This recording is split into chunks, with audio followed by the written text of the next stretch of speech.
In this subsection, we're going to go a little bit further with our coverage of essential theory. So we're going to talk about some additional tools to add to your arsenal that will enable us to build deeper, even more efficient neural networks on larger data sets, larger, more complex data sets. To get started, let's recap where we are so far. So we have figured out how to do calculations within a neuron. We have some X that is input into the neuron, and then we learn weights that are optimized to those inputs. We have a bias in each neuron, and together the sum of these is Z. We pass Z through an activation function, which could be a sigmoid, a tanh, or a ReLU neuron.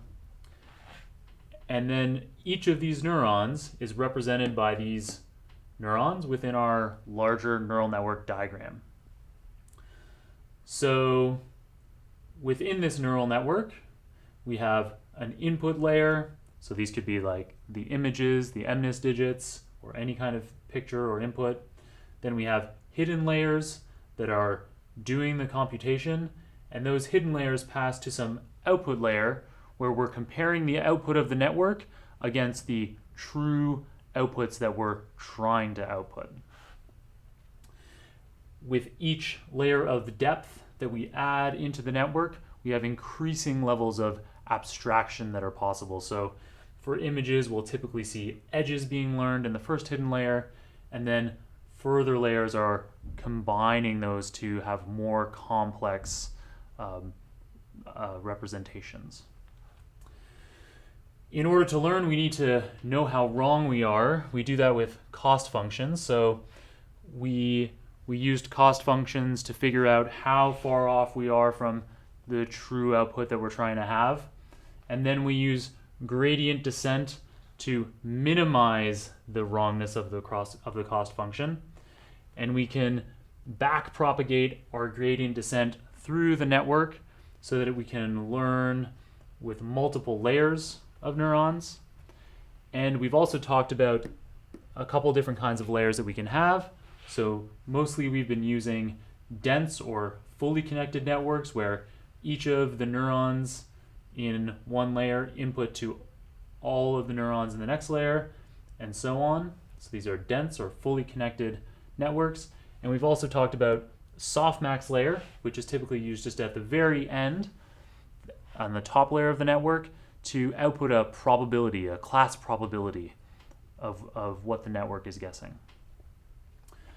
So moving on to some new theory here. When we start with a fresh network, we know what our X's are, we know what our Y's are, but how do we decide on what our weights and our biases should be at each neuron? How do we start our W and our B? So as the network learns, it figures out what the optimal weights and biases should be.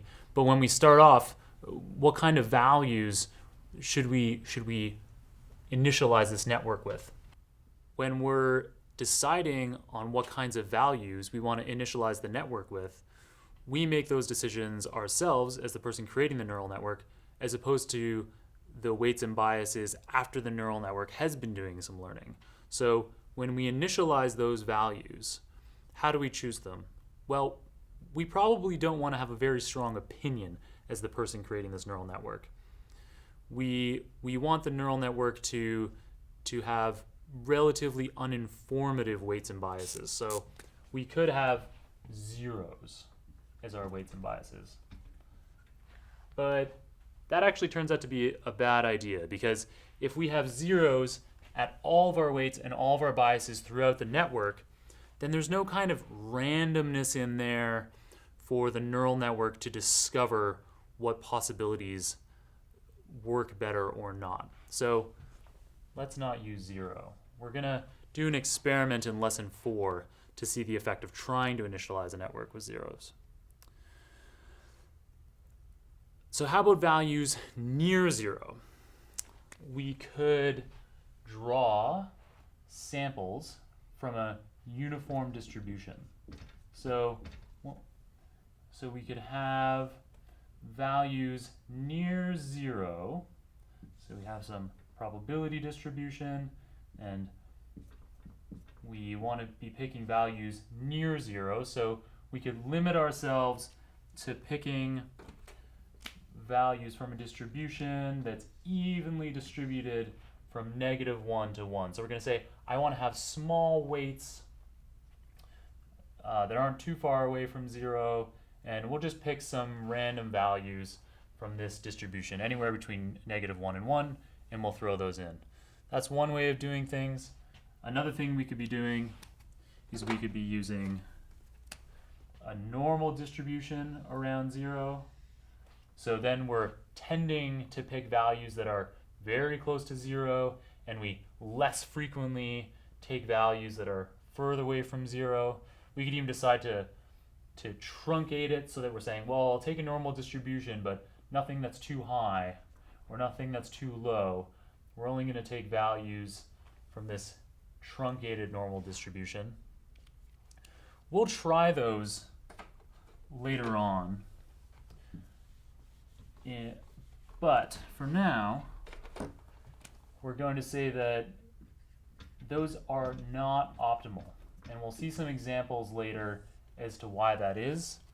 Essentially, when we have those uniform or normal initializations in our weights, when we pass them through the activation function, they become highly non-normal. They move quite away from 0. So some clever gentleman, Xavier Glorot, who was at the University of Montreal at the time, but now at Google DeepMind in London, he came up with some clever initializations that give us values near 0 after they've passed through the activation function. We'll illustrate this in lesson 4 as well. For now, we can say that using a Xavier Glorot initialization is a really good idea. And in fact, we can do it 2 different ways. So we can use a Xavier Glorot uniform or normal initialization.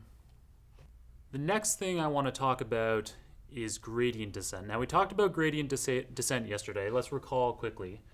It's this idea that we can, when we want to minimize our cost in the whole network or at an individual neuron, we know with our random initialization, or however far we've progressed with our training so far, we know how much cost we have, and we want to make a step in the direction of lower cost by changing whatever parameter in the network we're trying to optimize. So this could be a weight or a bias. And there are a few more helpful things to understand about gradient descent here. So one thing is the learning rate. So recall that earlier, while we were going through a code demo, we increased our learning rate in our network from 0.01 to 0.1. So we increased the size of the step that we were willing to make with our gradient descent from, say, this very small step of 0.1 to a much larger step, 10 times larger, in fact. Now, in some instances, that's great. And in the network that we were training, that meant that we had validation accuracy above 90% in a single epoch as opposed to several epochs of training. That's great. But it's possible to increase this learning rate too much. So imagine if we, instead of increasing this 10 times, where we get closer to the minimum cost, we'd increased it 100 times. Then we'd overshoot by a huge margin. And in fact, and then when we try to get back to lower cost, we'd be overshooting again. We would just be taking steps way too large all over the place. Now that's a problem because we're never going to learn. Later on, we'll go through some examples where we learn too quickly, and that makes it difficult. So that's one thing that we want to take into consideration here. Another thing that we want to take into consideration is our batch size. So we have secretly been using mini batches this entire time. In all the networks that we've built, there's been a batch size parameter that I've set to 128. At the time, I told you to just bear with me. So now is the time to discover what I was doing with that 128. Essentially, when we have a large network, even the smallest ones we've been building so far have thousands of parameters. Later on in these live lessons, we'll be building networks with millions of parameters. If we try to, right here we only have one parameter, if we have millions of parameters that we're trying to do gradient descent on and to identify where the lower cost would be, with these large networks, millions of parameters, it takes a very long time, or it might even be computationally intractable to find the gradient with the full data set. So what we do is we break the data set into mini batches. This kind of a technique is called stochastic gradient descent. Secretly, we've been using stochastic gradient this whole time. Just didn't want to introduce it too quickly. In stochastic gradient descent, we choose a subset of the full training data. So we've been choosing 128 samples from the 60,000 MNIST digits to train just mini batch at a time. There's pros and cons to this. So the smaller our sample size, the less representative it is of the whole data set. But the larger our sample size, the more difficult it may be to fit it into memory, or the longer it will take to do this gradient calculation. So there's kind of a sweet spot. 128 has been working fine for the MNIST digits. Later on, we'll figure out how to tune this hyperparameter to optimize it. The third thing that we're going to take into account is second order calculations. So what I mean here is that with gradient descent, to figure out where to make our step here, all we're taking into account is the slope of the line at this given point. A second order calculation is taking into account our momentum or our acceleration into the current time step. So we're considering how quickly the gradient has been moving in the previous step. There are a number of popular options in neural networks for choosing, for taking advantage of these second order calculations. One of those is ADA, GRAD. Another one is RMS prop.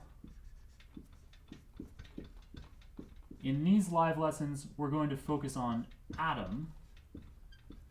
And the beauty of the way that ATOM works is that this approach figures out how quickly we've been moving in the past, so that when there's an opportunity to make big steps in learning, so at the beginning of training, when we have these randomly initialized weights and biases, our network is very likely to have a high cost, and there's a lot of opportunity to be learning. So we want to be taking bigger steps. But then after we've taken a number of big steps in the beginning, we start to find our way towards the minimum cost, and here there's less opportunity to be learning. So we don't want to be making big steps anymore.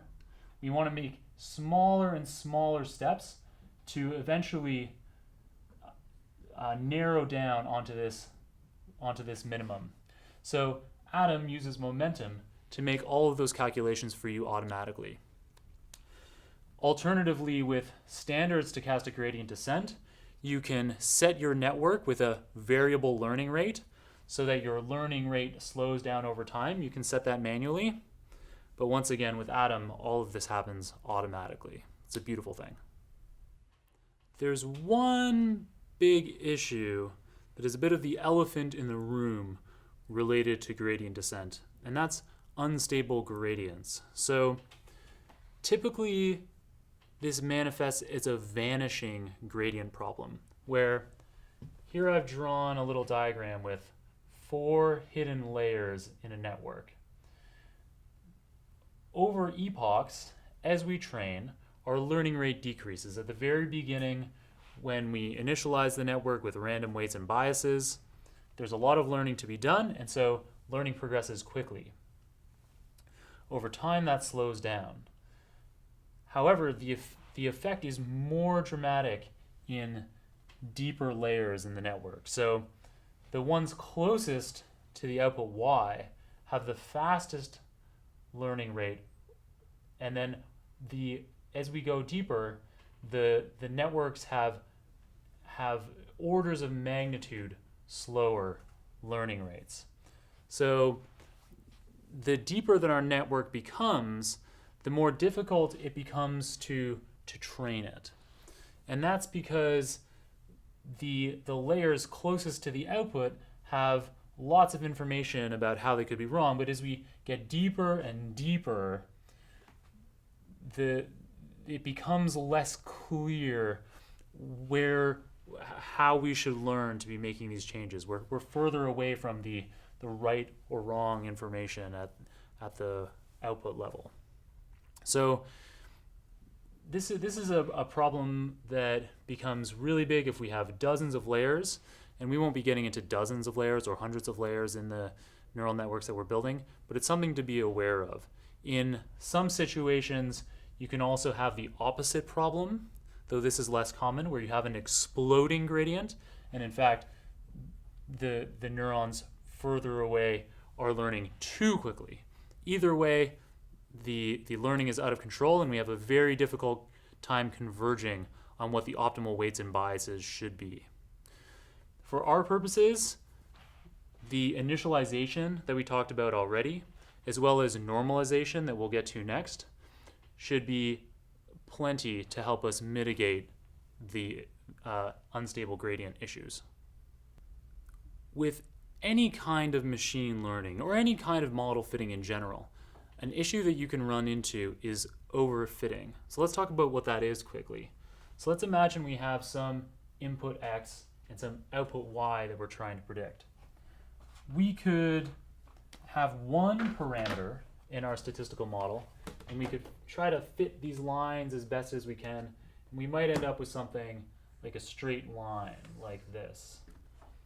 Now, that doesn't describe the data particularly well, so we might think, well, hey, I'm going to add in another parameter to my model, say x squared. And then in that case, we can fit these points better. Now that kind of thinking, in this situation, I think was the right decision. We should probably have two parameters in our model. But we could say, well, hey, I could fit these data even better if I had a dozen parameters, and then you can pretty much you can fit all of the dots exactly perfectly. But that last model, this pink model with all of these parameters, this model is not going to generalize very well on unseen data. So then when we try to predict some new data points, the overfit model won't give great results. Now, with our neural networks, we have thousands or millions of parameters, so overfitting starts to become a really big issue. It's something that we need to be sure that we're taking account of. Otherwise, our model will fit very well to our training data and very poorly on our test data. So there are a few different ways that we can mitigate this issue. We can add L1 or L2 regularizations to our layers. Now, this type of regularization we see throughout machine learning. Essentially what we do with L1 or L2 regularization is we add a penalty for having large weights in our model. This tends to reduce excessive weights from being present and keeps only the most important ones around, the ones that are going to give us the best results on test data. A second approach, which is unique to deep learning specifically, is dropout. So this technique was invented by Jeff Hinton at the University of Toronto, and now Google as well. In this approach, it's intuitively so simple. We simply remove some of our neurons from the network. So with each step of training, we randomly take away, say, half of the neurons. So by getting rid of half of them, all of a sudden the network can't rely on any specific point in the network, and this tends to reduce overfitting as well. In fact, this type of technique is so effective that often it can be used on its own, and so we will be using dropout a lot in our networks going forward. The third thing that we can do is we can artificially expand our data. So with the MNIST digits, we have 60,000 training inputs. That gives us some relatively broad range of inputs that are possible that the network needs to get used to. But we could make all kinds of changes to those data before putting them into the model. So we could slightly rotate the digits, we could expand them slightly, we could move the digits within the frame, we could add noise to the images, and with other types of data this works as well. So if we were working with sound, we could add noise into the sound, we could rejig the timing of things slightly. So there are all of these clever ways that we can artificially expand our data set. Together or on their own, any of these three are great options. Up to this point, we've only had a couple of different layer types. I had layers in our arsenal down here, but we're going to start adding more layer types. So I moved them over here under initialization. I added the reduce fitting options that we had down here. So thus far, we've been making the most of our dense or fully connected layers in the hidden layers of our network, and we've been using softmax on the output to predict class probabilities at the end. Now we're going to add a few more types of layers into our arsenal. So the first one that we're going to talk about is a max pooling layer. So the way that a max pooling layer works is if we imagine that we had some image, let's say it has 8 pixels all the way across, so labeled 0 through 7 and 0 through 7 on this axis. What the max pooling layer does is it reduces the size of the image. So one very common way of doing this is to have a max pooling layer with a pool size of 2. So what it does is it looks at the 2 by 2 pixel box in the top left hand corner of our image here, and it says of these 4 pixels, which of these has the highest value, which is the darkest, and then it takes just that one value. So let's say this value was the darkest one, and we assume that that is somewhat representative of this whole pool section, and then we move forward just having selected that one single pixel. Now we do that jumping some stride length. So typically you would pick a stride length of 2. So you look at then the next section of 2 by 2 pixels, and then 2 by 2 pixels, and 2 by 2 pixels. Then we move to the next row, 2 by 2, 2 by 2, 2 by 2, each time saying which is the darkest of these 4. We'll assume that that's somewhat representative of the 4, and we'll pool them all into one value.